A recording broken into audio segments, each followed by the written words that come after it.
Ganda niyon. Pili na. Ganda no, hanap mo. Tsinelas ba?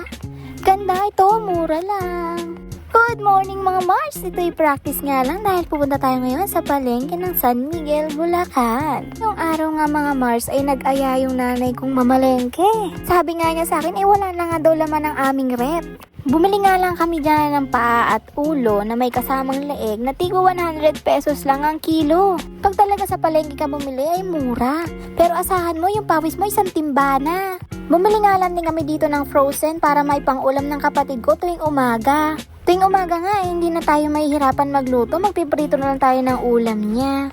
Sabi nga ni mama, itry daw namin tong sisig na to. Sabi ko, wag na, igagawa na nga lang kita. Hindi nga niya alam, ang gagawa ko lang sa kanya ay puro sibuyas. Ganun nga kasi nakakain ko sa kabanatuan, sibuyas na may konting laman. Akala ko ay konti lang bibili nung nanay ko, humirit pa pala. O sino na naman na magdadala kung yung pinakamabait niyang anak? Uy, charot, hindi yun ganon. Huminto nga yung nanay ko dito, tinuro niya sa akin yung aso dahil husky. O hindi mo yung kinaya, mayaman ang palengke ng San Miguel. Dito nga ay naghahanap kami ng medyas. At yung nanay ko sinusumpong na naman yata ng rayuma, hindi makababa ng maayos sa hagdan. Kung saan na nga kami napunta dito, doon pala sa kabilang hagdan lang yung may mga medyas. Medyas nga na kapatid yung hinahanap namin dahil pamasok niya. May nakita nga kami ditong medyas na 3 pares ay nagkakahalaga ng 100 piso na. Maswerte na nga ang mga bata sa panahon ngayon dahil kami ay tigto 25 pesos lang, napakanipis pa.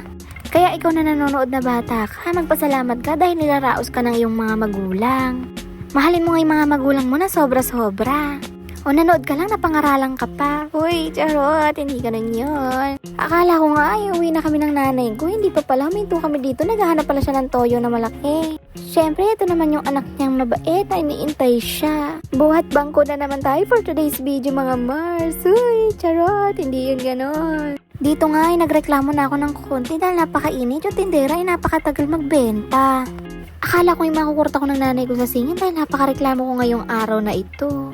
At ito na nga po sinasabi ko. Ang sabi niya sa akin ay toyo lang ang kanyang bibilin. Natuwa na sana ako nung sinabi niya isa lang kanyang bibilin dahil magaan-gaan ang aking bibit-bitin.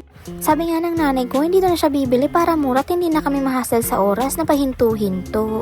Dito nga sa bandang harap ay makakakita kayo nagbebenta ng mga stepin, sapatos at medyas. Kung gusto mong maranasang tawagin maganda, pumunta ka ng palengke kahit hindi ka bibili, sabihin sa'yo, ganda, pili na, uy, char. Ho, di ba yung nanay ko kinuha sa akin lahat ng pinamili? Sabi niya, videohan ko nga siya. Binigay ko naman dahil nangangawit na talaga ako. Hindi nga ako makapagreklamo, baka sabihin sa akin, huwag ka nang kakain sa bahay. Akala ko nga, sa loob lang ng palengke tinatawag na maganda. Dito din pala sa labas sabihin sa'yo, hey, ganda, sakayin na.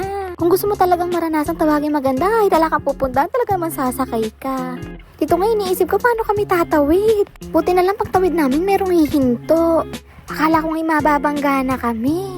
Meron palang may mabuting loob na magpaparaan talaga sa'yo. Shoutout kay Kuya, thank you sa pagpapadaan mo sa amin. Aksakto, pagtawid namin meron pa pala ditong kakainan. 25 pesos nga lang ay mabubusog ka na.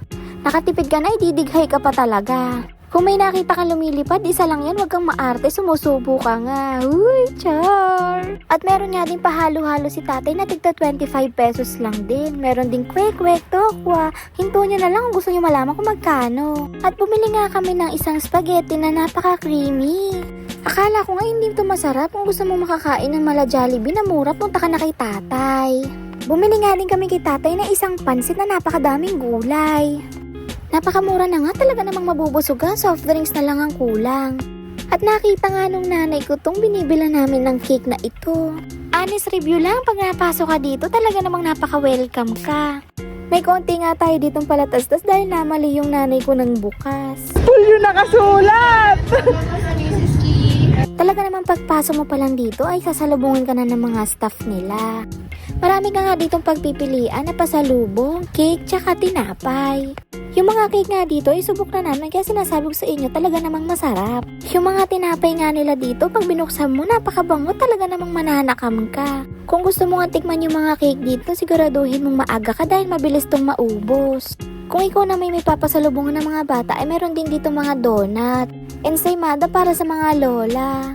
Masarap nga to partneran ng kape sa umaga. Ito nga yung bread nila na pag binuksan mo, talaga namang napakabango. Kakabugin ka nga ng Mrs. G sa pa-paper bag nila o hindi mo yung kinaya. Yun lamang po't maraming salamat sa iyong panonood. Kung ikaw ay umabot sa video na ito, i-comment mo naman kung taga saan ka para alam namin kung saan umabot ang video na ito.